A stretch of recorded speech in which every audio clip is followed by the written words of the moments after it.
Daf Lamed Gimel Amud Bet, we're moving to the world of Arava. Remember that we've already dealt with Lulav, we dealt with Hadassim, and now we're up to dealing with Arava. So the points that were already made in the world of Lulav were then not made again in the world of Hadas, which are not going to be made again in Arava. But the syntax is going to be similar. So when we open up 33b, Arava Gizula v'Yavesha Psula, Lulav Hagazel v'Yavesh Pasel, Hadas Yavesh v'Gazel, right? Same thing. But now we're plugging this in, and we're going to see sort of like what Dr. Chaim Soloveitchik has referred to in the Jewish history class as, we're going to inject a dye into the system and watch it trickle down and see what's going to happen. So now we're going to see what's differentiated. So we keep going. Shalasher Shir L'Midacha Psula, exact same as before. Nektam Rosho, Nifritzu Aleha. If the top was lopped off, if the leaves became detached, Vatsafzifa, that one's different. That's Psula. Kemusha, if it's wilted. Vishinishu Miktsat Aleha, if some of the leaves came off. Vishal Baal, and if it was such that it grew on plateaued type farming, where the rainwater itself irrigates it and it's kind of self-sufficient, but it's not near a stream per se, kshera, that still would be kosher. So our differences here are on the word safzifa, and also on the notion of kemusha and baal. Those are the main differences. But the fact that when it talked about anaf eitz avot, if you remember, if you go back to where the Gemara had mentioned something about Hadas, when we start talking about Hadassim, if you look at 32b, hold your finger 33b, go to 32. It's just something methodological. It sort of helps you along when you're learning a sugya. Look at the beginning of that Gemara. It's Tanur Rabbanan anaf eitz avot shanaf of chofin at eitzo ve'ezehu, excuse me, have omer zeh hadas. So what is it? It's the hadas. It's where the leaves cover the twig, that's the branch, that's the stem.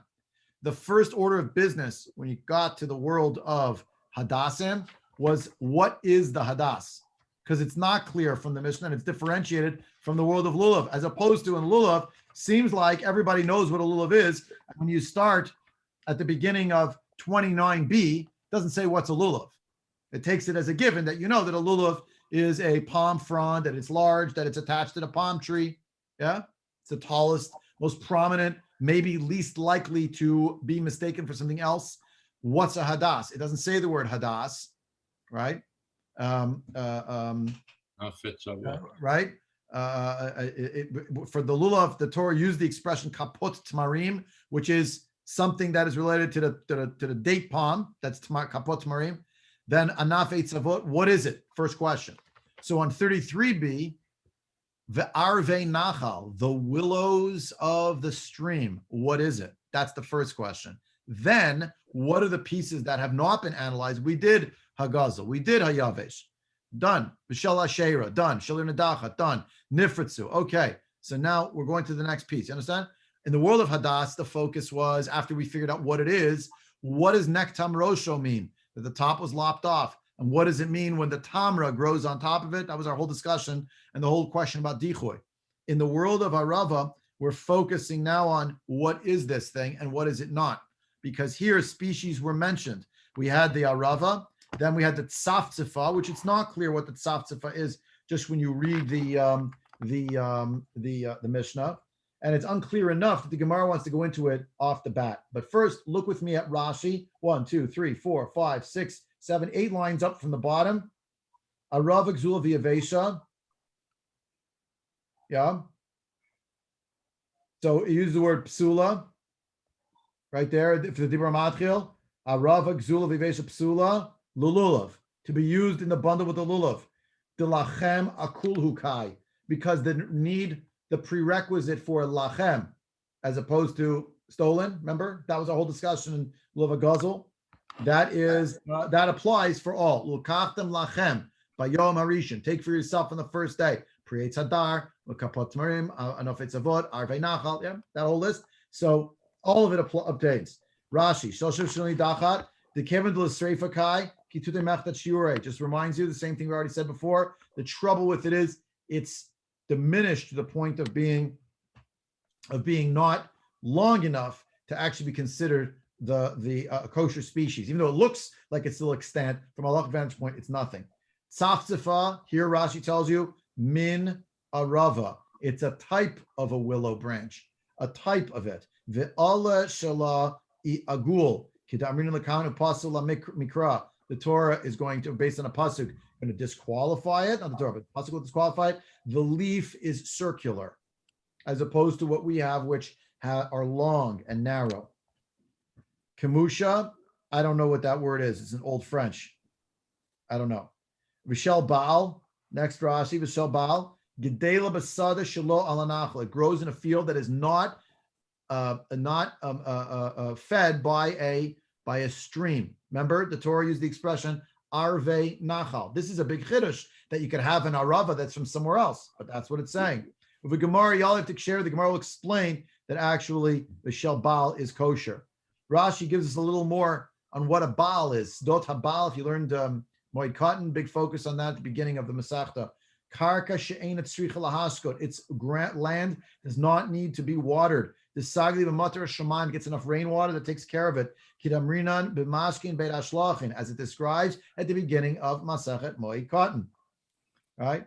It goes on to describe how did it come to be called this, and it has a little description. Baal lishna demiyatvuta kimokiv al bachur betula. So Baal means it's settled, that it's been settled, means that it's been cultivated, that it works on its own. Just like it's euphemistic language, but it's that the young man will be Boel the Betula. Are kemad mitchayev alam im betulta. Demityativ, excuse me. Alam im betula. The Targum, the Aramaic translation of this is the idea that the young man is settled with. So that's what's going on in this description of the Beit HaBaal, that it's settled, it's a settled place. It's Elim, not Alem, Elim. Elim. Sorry. Thank you. Young man. V'hai depalig lehu b'matnitin b'dalid bave v'tani lulav b'apei nafshe v'hadis b'apei nafshe v'chen arav v'enetrog v'loy rei v'tani lehu. This is the question we all have. Why the repetition? A Mishnah is supposed to be trenchant. Why don't you give me one big Mishnah and say, for all the Daled Minim, Guzzle's no good, Puzzle's no, Yavesh is no good, Shalashera is no good, why do you give me four different ones? That's Rashi's question.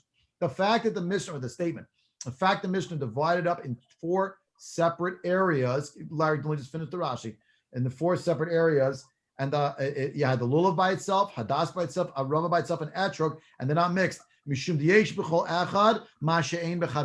each one has some element that does not exist in its fellow. The Tzine Hara Barzel lo shayach el b'lulav. The Tzine Hara Barzel was a particular type of lulav. It looked forked kind of thing. That's only the lulav. But Nav Meruv Me'alav, more berries than leaves. That's only lo shayach el b'hadas. V'tzaftzef lo shayach el b'arava. That's only for the arava. And the orla and truma, since a fruit mehalachas, that's only going to be for the etrog. Hilkach itzrichu arba bave. Therefore, you needed four different baves, four different gates, four different movements, four different sections. I have a question. I don't know the answer, but if anyone comes up with an answer, I'd love to hear it. Why did Rashi tell you that here? I wanted to hear that on 29b, not on 33b. I don't know. Give you more perspective. I guess you don't have a question when you read the beginning of the Masechta. You get to the second one. Why isn't it by Hadas? I'll ask it that way. Well, because at in the previous locations, we didn't know yet that there were four of them.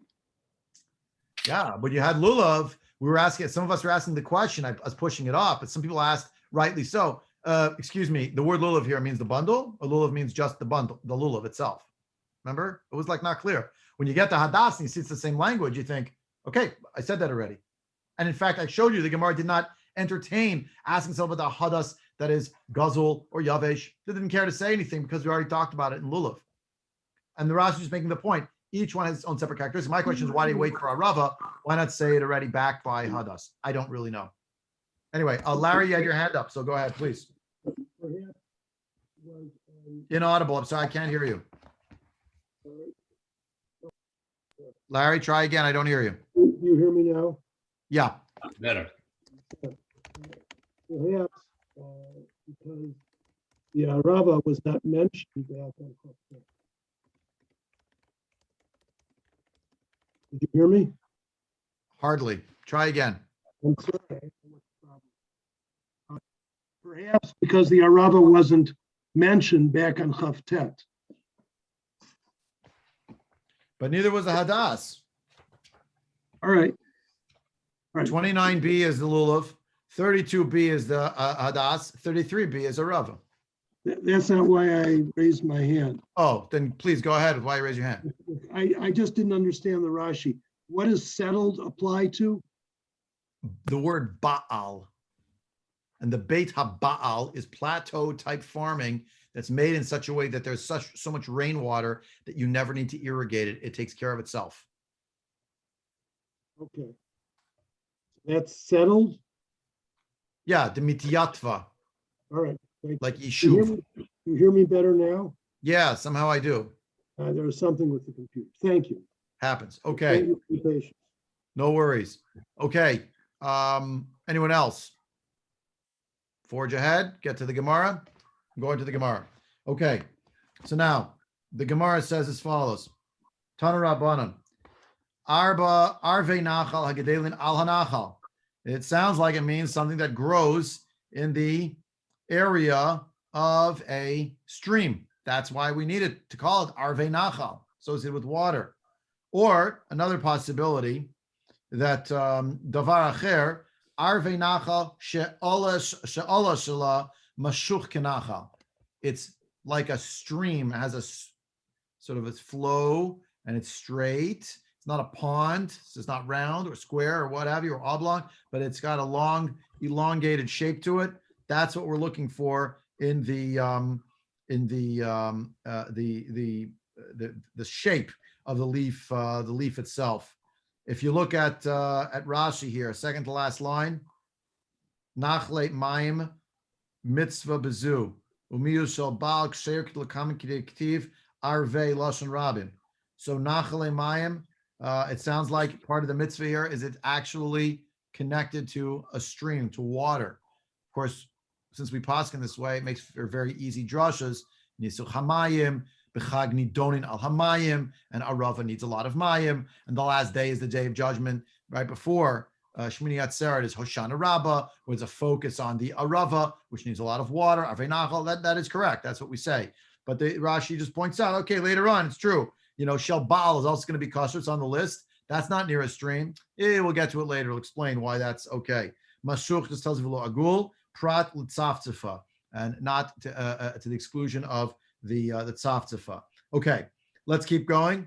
Tanya Idach, another limud of how to understand this. Arvei nachal ein li ela arvei nachal shel baal shel har minayin.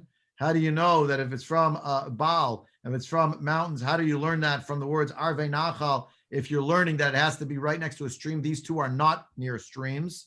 How do you know? Talmud Lomar, the Torah says, Arve Nachal, meaning Mikol Makom. Mikol Makom means from any place, that even if it's not found near a stream, but Arve in the plural means the fact that it happens to be type of a plant that normally is near water. So it doesn't happen to be, but it looks the part, good enough. Abba Shaul Omer Arve Shtayim. Why is Arve there twice? Abba Shaul says, Achat Lulav ve'achat lamikdash. As we will see shortly, in the days of the Beit HaMikdash, there were two mitzvahs. We had the mitzvah of the Lulav and the mitzvah of the Arava.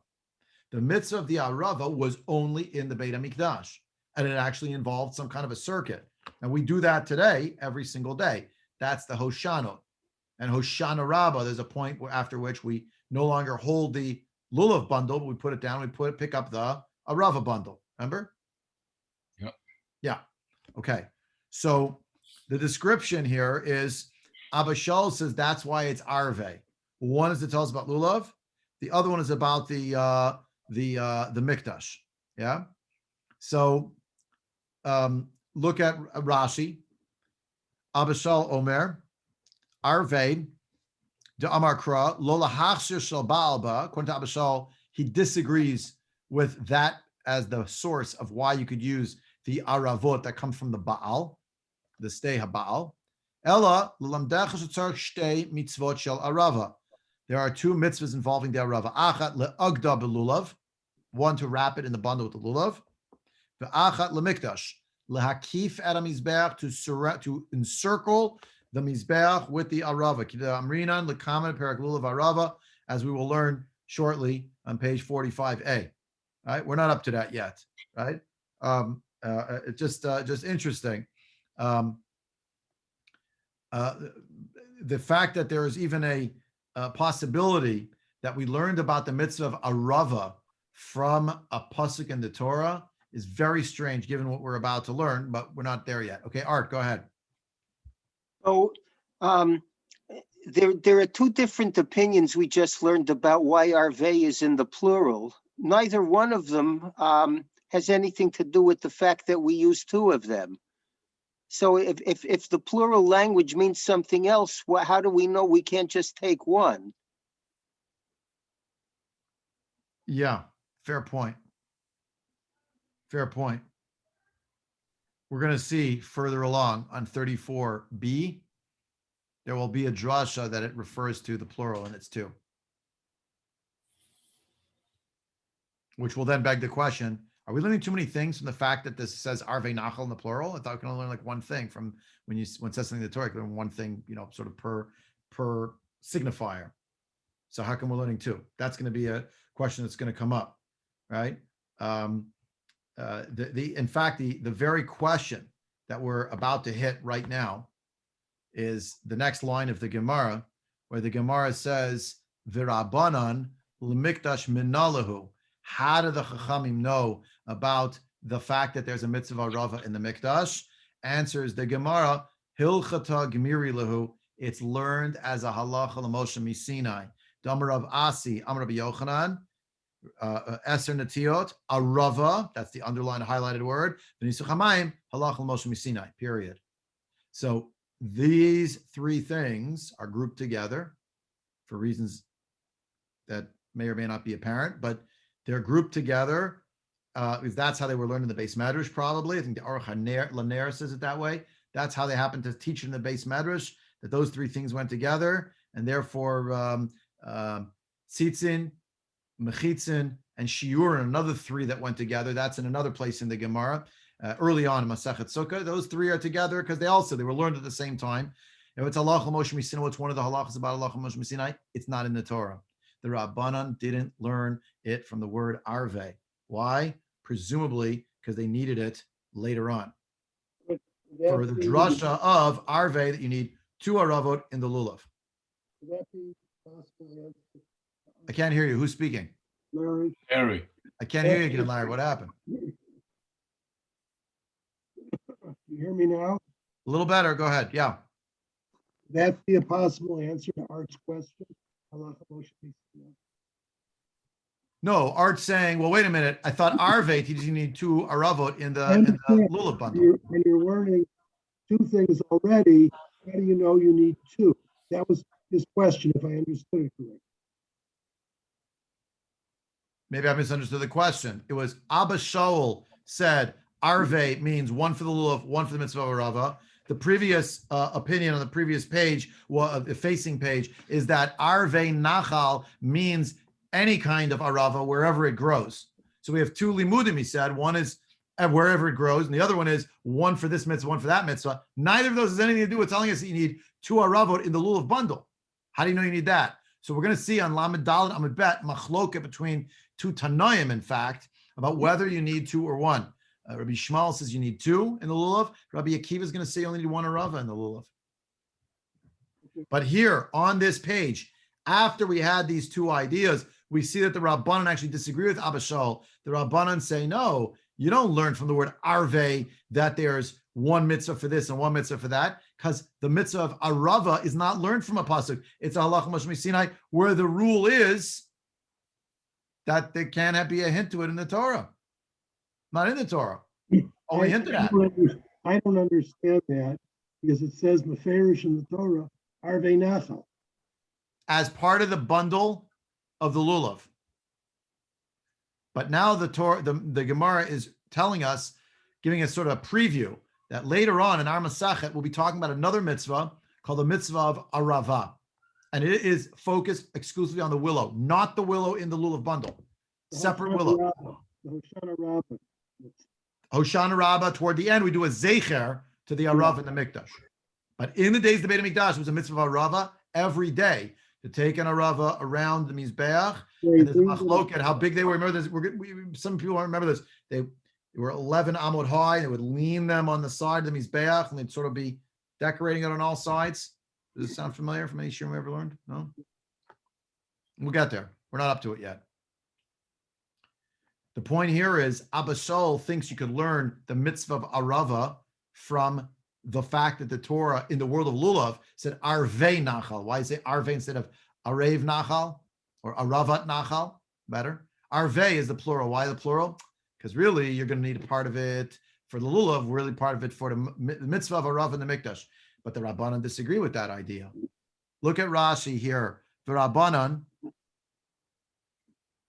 last of the wide lines of Rashi at the top. V'Rabbanan did darshe arvei lahachshir shel baal shel harim lemikdash minalahu. They think that it's the drasha before on the facing page on 33b that the word arvei is plural to tell you that either it could be the arava that grows literally on the bank of the river of the stream, or it could be in the mountain, or it could be on the baal. Doesn't matter if it looks the part; it's good enough. So how do they learn about arava? They have to agree there's a mitzvah of arava. They tell Abba Shaul, you don't learn it from the word arve. That teaches us something else. So the answer is, oh, it's on a short list of things that are part of Halacha Moshe Sinai. It's not an exhaustive list. It's one of the short lists. Look at it's actually Rashi who says it. I thought it was I saw it in the Aruch on there, but it's actually right here. Okay. First of the narrow lines. Aser Natiot Arava v'Nisuch Hamayim Halacha Moshe Sinai. Rashi. Elu shlosha nishalu b'Beit HaMidrash minayin lemin haTorah ve'yeshivu shalach Moshe Sinai hem. These three concepts were asked about at exactly the same time. Eser Netiot refers to the 10 plantings that are within a certain area, 50 amot by 50 amot.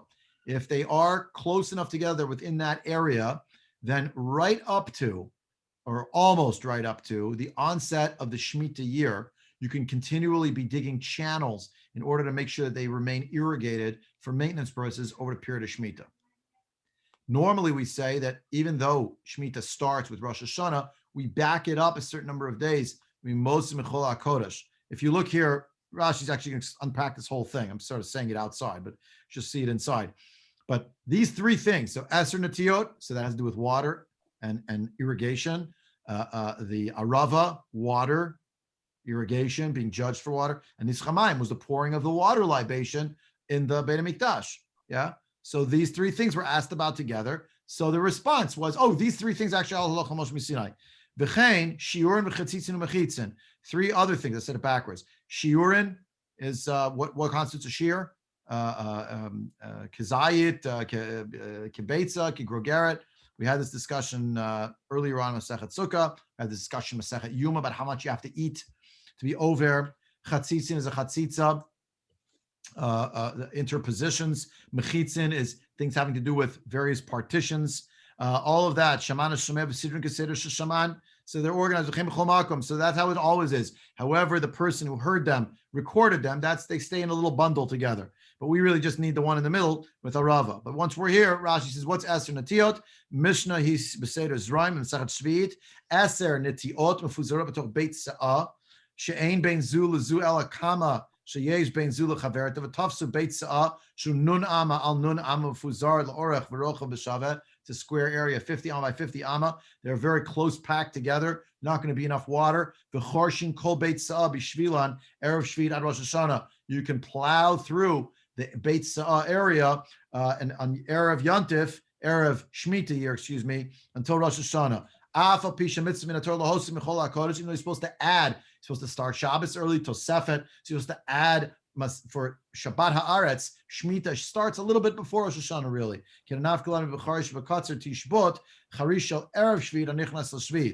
So even the plowing that is on Erev Shvit, which is going into the Shvit, into the 7th year.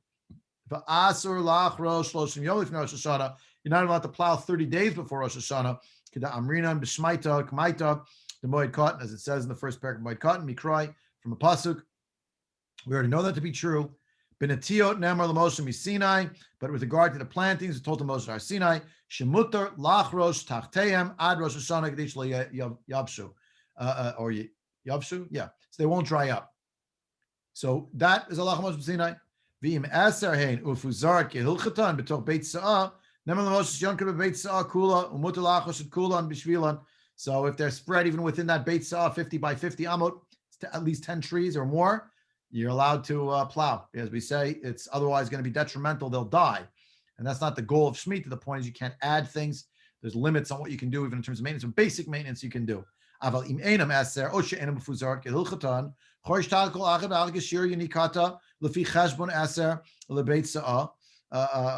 so he goes into an excursus here describing if there aren't 10, or if they're not spread out properly in the right configuration described there in Masachet Shvi'it. So then you can dig under each one of them according to what it might need, but that's its limit. According to the cheshbon of 10 for a beit sa'ah. Uve'ilanat zekenim nasar shloshim yom lifnei Rosh Hashanah. But in older trees, they're not nitiot. A nitia means it's a sapling.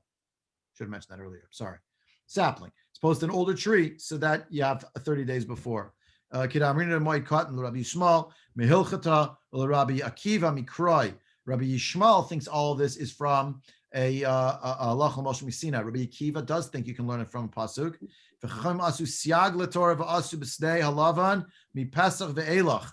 The Chacham made a guardrail around the Torah. They made a fence. They prohibited in a white field, meaning a grain field, from Pesach and onward of Sdei Ilan b'zkenim atzeret ve'elach. And when they talk about a field of like an orchard, so that's from Shavuot and onward. They're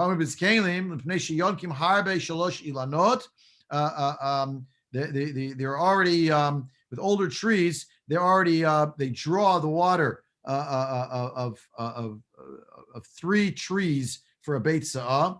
I believe he skipped that that thing. I think it's skipped. The Maram doesn't have those 2 words. So the beit sa'ah called beit sa'ah. You would be able to put them all together in order to plow it through until Atzeret, until the time period of Shavuot, Haba Aleinu L'Tova. If you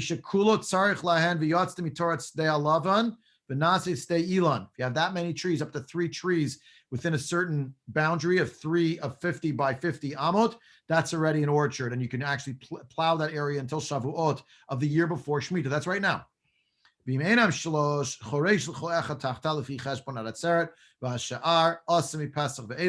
And if there aren't 3 in the right configuration, whatever it is, I'm not holding it exactly now, then you plow under each one, underneath it, to make a channel toward it, and you calculate up until Shavuot, and then you have to you can't do any more. And the rest of that field you're not allowed to touch already from Pesach.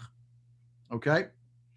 Arava lemikdash, the ilu arava lulav mikra nafka. The arava of the mikdash must be the one Lach Moshe Sinai. When there's a list of Lach Moshe Sinai says arava, it can't mean the arava in the lulav because it actually says arvei nachal in the Torah. So that's not the one. It must be the arava of the mikdash. That's the assumption. And what's with Nisach Hamayim? Nisach Hamayim litmidin shel shachar shivat yemei achag. Now be careful with the language of Rashi here, as is pointed out by some. Rashi means to tell you that the halach Moshe Sinai aspect of Nisach Hamayim is not the whole concept of Nisach Hamayim. It's the repetition of it each and every day of Sukkot. Litmidin shel shachar shivat yemei achag. Ki da'amrin l'kam perak Lulav Arava will be said later in the next chapter. V'hatam mafarish ketzim anaschin ben mayim ben yayin, how they used to pour, whether water, whether wine. V'chol korbanot kol yemot hashana ein niskeim el yayin. All the libations throughout the year are always wine. Chutz min achag betamid shel shachar shetzarich shnei nisuchin. But in tamid shel shachar, the shachari, each day of Sukkot was wine and water, both. Right. So there are those who point out Rashi is signaling to us here the concept of Nisach Hamayim altogether is not necessarily Lach Moshe Sinai. Why not? Because all of the days of the 7 days of Sukkot, it talks about the libations of wine, and it says v'niska, ending with a hey. There are 3 exceptions. One is the usage of the term veniske hem, the fact that it actually changes it to the plural. That's one. That's on the second day. On the sixth day, it says unesacheha. And on the seventh day, instead of saying kamishpat, it says kimishpatam. So we have like a word search, lo aleinu. Mem, yud, mem. Veniske hem instead of veniskat, that's take out that mem. Unesacheha, take out that yud. Kimishpatam, take out the mem. So some say the reason why it's like this is actually because there's a hint in the Torah. It's a derivative of letters in the Torah. That's a layer of derivation. What's the Halacha Moshe Misina that Rashi's telling us about? The constancy of it over the entire 7-day period. Others aver, what are you talking about? They're darshaning there's a letter here, a letter there. That's like a major, you learn Nisach HaMayim from that because you knew which letters to circle. Now, the whole thing is Halacha Moshe Misina. This is actually a machloket. It's not 100% clear which way it is. Rashi seems to go in the former direction. Namely, Nisach HaMayim was known, but not the frequency of it. And that's the Chiddush of the Halacha Moshe Sinai. George, go ahead, please. Waiting patiently. Nisach HaMayim, was that miakev on any of the korbanot or anything? Or yeah, and separate, Shachar, totally? It was Tamid Shel Shachar, Nisach HaMayim. I think it was Liikuva for the 7 days of Sukkot. Yeah, I think. Okay, so if you didn't do it, then the korban was. I guess the korban wouldn't have not worked. necessarily accepted, or. I'm not 100% sure. I don't want to say. I don't remember 100%. And I try mostly not to speak about things I don't know 100%. Or even if I don't know, there's things I say that I don't know 100%, but I think maybe it's 100%. But this one, I'm gonna pass. I don't know if it's liikuva. It's definitely an obligation. Like it's a chiyuv, but is it so hooked in, or the nesachim so hooked in that if you didn't do them correctly, that it's bottles the korban? Apostles the korban? I don't know. Pass. Well, maybe it's rational since Nisuch HaMayim is unique to Sukkot, right? Sukkot, and so is the korbanot are unique to Sukkot. So put them together. No one with the other. I mean, just could be. I'm not sure. I'm just not sure. I don't want to say. But Choliot. Anybody else? Questions, comments? Okay, let's move on. In that case, okay. So back to the Gemara. We're 5 lines down from the top on Lamed Daled Amud Aleph. I hope people are staying with me over here. Yeah. Not too tired. We'll keep going 12 more minutes. So we had 45 minutes here at least. for sure. Okay, if you need to hang up, feel free. I'm not insulted by any means. I'm recording it anyway. You can always listen to it another time. I'm not inviting you to hang up. Just saying if you need to. Tanu Rabbanan, Arve Nachal, Hagedelot al Hanachal, Prat Litzafzifa, Hagedela Ben Aharim. So now Arve Nachal means that it actually, according to this Breita, it is actually on the banks of some kind of a stream. And that's the exception to the Tzafzifa. Remember that back in the Mishnah, the Tzafzifa was actually a no-go. The Tzafzifa Pisula. So altogether, of course, it begs the question, what is the Tzafzifa? It hasn't actually explained it entirely yet. First, we go through the discussion of its a lack of feasibility for scriptural reasons, and then we try to define the taxonomy. What is it exactly? The definition. So, Amar Rabbi Zera, Mikra, what is the pasuk with regard to this this idea that you can't use it? Is there a hint somewhere in Tanakh? So we have the pasuk from Sefer Yechezkel, the idea that it actually says explicitly Kach al Mayim Rabim Tzafzifa Samo. So something about a kach that is on near many waters, and it's placed as a tzafzifa. I mean, it's not, again, when you read it, it's a little bit like many things. It's cryptic, right? Yeah, the tree that is rooted and grows near a lot of water, and with the Arava, became a tzafzifa. And the tzafzifa sounds, tzafzifa samo, it became a tzafzifa. It's like it was downgraded. If you look at a lot of Sefer Yechezkel, and this Parak Yud Zayin is presumably not an exception to the rule, very harsh criticisms of the Jewish people, a lot of rebuke within it. Abaye doesn't like this. Amale Abaye, wait, I don't like your exegesis. Wait a minute. Bedilma prushe kamafarish. Kach al mayim rabim. The kach. This is another name for an arava. It is near great waters, a lot of water. Umaynihu, and what is it? It's at tzaftzfa. It's like defining it. In Cain, my samo. So Abizer basically answered him. Then what is the word samo? Samo means he placed it. It means he made it into something. He labeled it. What's it doing there? So Amar Rabbi Abahu, Amar HaKadosh Baruch, this is what Hashem basically was saying in this pasuk. Ani amarti shehu Yisrael lefanai kikach al mayim rabim. I said that the Jewish people will be before me like a kach, like a lowly willow type branch, and I will be, it's near a lot of water. And what is that? Umaynihu, arava. And that means they'll be to me like the arava. Vehain samu atzman kitzaftzfa shebaharn. But they made themselves like the tzaftzfa that is far away from a water source. It's up in the mountains. The Khatam Sofer, I saw quoted in one place, says that this is an analogy for the people who aren't all that righteous. They should hang out near a stream. It means they should hang out near a big tzaddik. They should get their yanika, their sustenance, their succor should be drawn from the mighty waters, the mayim rabim, that is the righteous person or the chacham or some such thing. But the tzaftzfa means the people who are so far away, they don't even know to associate with the tzaddikim. They're already out in the mountains somewhere. They're far away. That's puzzle. I mean, it's Alderach Drush, but the point is, you think the Arava is lowly, the tzaftzfa is even worse. What makes it worse? Answer, it's not even near a stream. It has other sources. So Matkifla Rabbi Zera, V'dima Prusha Kamafarish. So Rabbi Zera now attacks him. Maybe he was trying to explain. Kach al mayim rabim, maynihu, tzaftzfa. Right? Oh, sorry. I read that already. Sorry, I'm going backwards. I'm on the next Tan Rabbanan. Sorry. Skip. Okay? Tan Rabbanan. Sorry. Ezehu arava ve'ezehu tzaftzfa. Arava kaneshala adom. The stem of the arava is red. Ve'olah shala mashuch. The leaf is straight. It's drawn out, pulled. Upiha chalak. And its edges are smooth.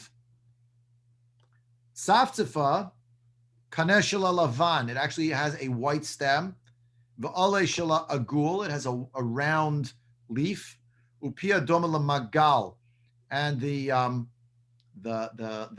edge of it is jagged. It looks serrated, just like a sickle. It has a serrated blade on the inside of the sickle. It's serrated. Do our aravos really have red stems? I've never noticed that. No, not necessarily. Further along, I don't want to spoil everything, but further along, it's going to say the green stems, if they're out long enough, they become red. In the sun, long enough, they turn red. So it's like they're red. They are a little brownish. They're a little brownish. The white ones means that it looks blanched, looks like a birch. The one where it says white in tzaftzfa, so it means that it's like a white stem, but the whiteness of the stem is not that it's a pale green; it's that it literally looks white. Okay. Like a birch. But the red apparently is just the green that spent a lot more time in the sun. It's interesting because in modern Hebrew, tzaftzfa is the name of a tree. What kind of tree? Maybe it's a birch. I don't know. I don't know. Not equivalent, but tzaftzfa is the name of a tree. I don't know. So I don't know. The Gemara here questions V'atanya domala magal kosher, but we have a braita that says specifically that if it looks like a sickle, the arava leaves, that they are kosher. Doma lemeser puzzle, but if it's looking like a saw, straight and with the teeth coming straight off it, that would be puzzle. The magal is curved, so it means there's pointiness, but it somehow still looks curved, as opposed to the meser where it's a zig and a zag, just going straight across. Amar Abaye, Kitanya hahi b'chil fagila. Abaye says this was all taught with regard to the chilfa gila. Now, what, pray tell, is the Chilfa Gila? The Gemara will go into a discussion about what it might be. It's a little bit confusing. The Chilfa Gila seems to be another name for the Arava. I'll see it in a minute. Wait, Ira, go ahead. You're going to ask, please. No, I'm confused about one concept, and that is with regards to a saw. If it looks like a saw, so with the leaves itself, they could look like because they're the way that the leaves are, situated on the stem. It looks like a saw, so to speak. So I don't understand. Okay, yeah. Okay, so just realize that we're zoomed in now to each leaf. Each leaf. If it has a jagged edge on each leaf, that's the issue. Not that the whole thing looks like a saw. Yeah, it's a good point. Okay. I see. Yeah. The the Abaye now is clarifying. By the way, Kitanya Hai, when did we say that the Magal one is kosher? That's what the Chilfa Gila. The Chilfa Gila has a particular way that the jagged edge looks, that it looks more like a sickle and less like a messer, like a musser, like which is a straightaway saw with Gotcha. jagged edges. That's Scuff. that seems to be the issue. So Amar Abaye Kitanya Hai b'Chilfa Gila. Amar Abaye Shmamina Hai Chilfa Gila Kasher Hoshana. We learned from this that the Chilfa Gila is actually kosher to be used the Hoshana in the bundle, even with the Lulav. Pshita, that's obvious, says the Gemara. You would have thought, Hoil v'itle shem levi lonit kasher.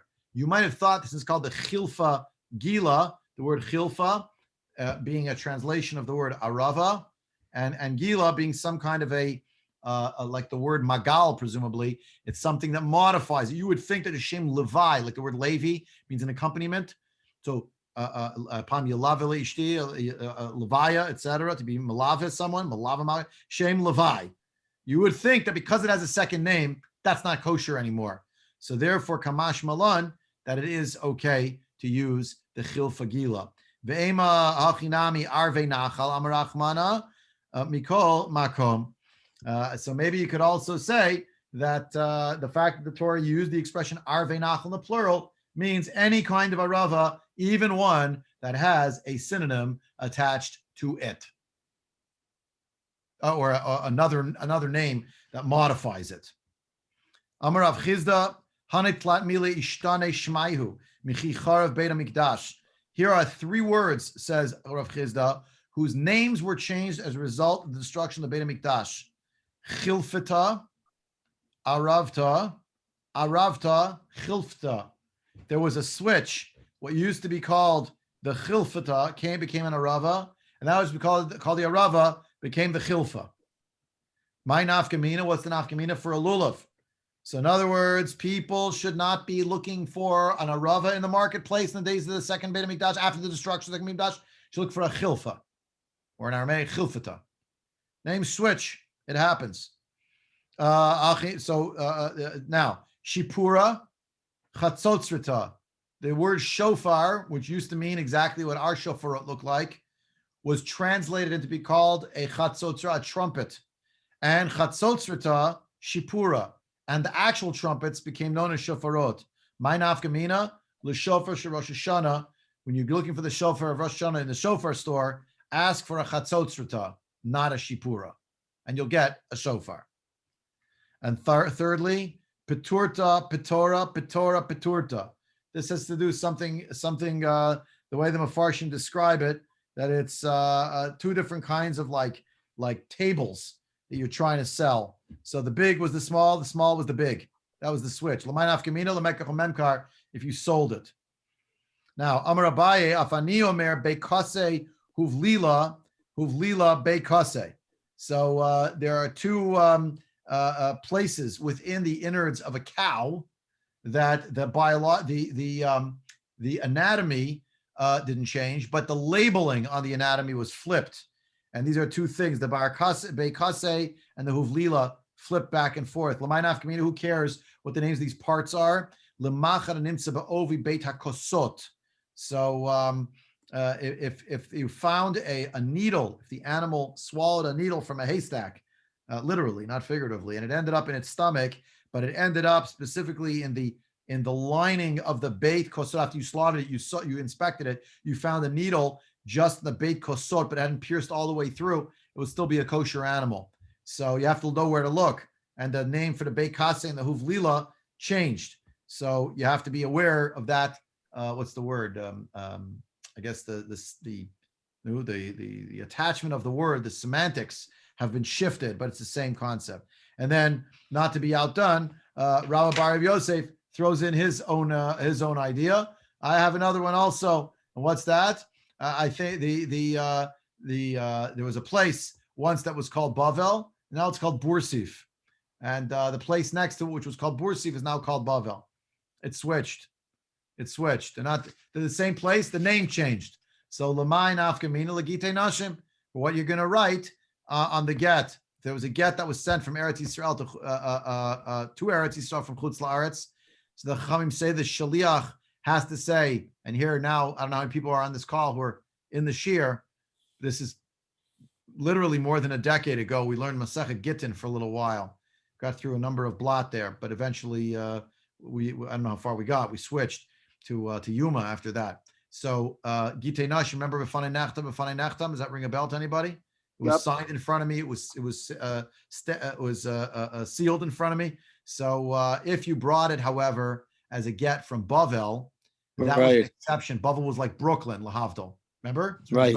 Right. Therefore, you don't have to say Fanei Nachtam. He was Bavel. Yeah, but Bavel's not Bavel anymore. That's Bursif. Bursif and Bavel switched names, so it's not the same place.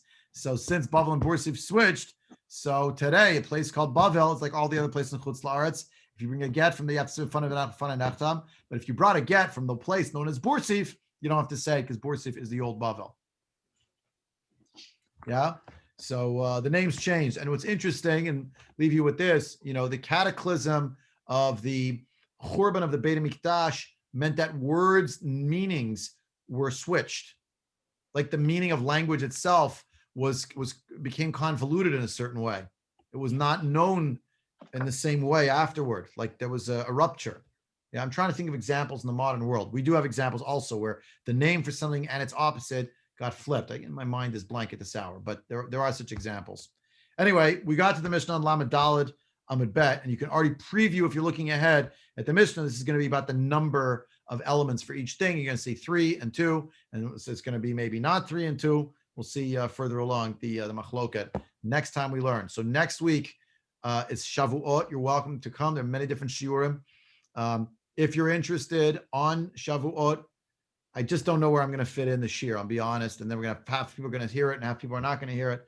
Maybe let's just table Masechet Sukka. Everyone should use the time to review over Sukkot. We learned a grand total of 5 blots so far this year from Chavtet Amud Bet until now Lamed Daled Amud Bet. But I hope you got something out of the deep dives into all these concepts of learning Be'iyun. And after Shavuot, my hope is that we'll have a quorum, which doesn't necessarily literally mean a minyan, but a quorum of people who are willing to get together in person, learn in the shul, do it hybrid, probably in the social hall, socially distanced, likely in masks. And at that point, I'll capitulate and I'll wear a mask and give the whole shir, but I'll stay on Zoom so that we can at least record it and send it out for people who are not able to be at the shir, people who are, let's say, in Miami Beach or wherever you might be around the world, so you can continue to participate and be connected to learning together with Or Torah. Ad Khan for tonight.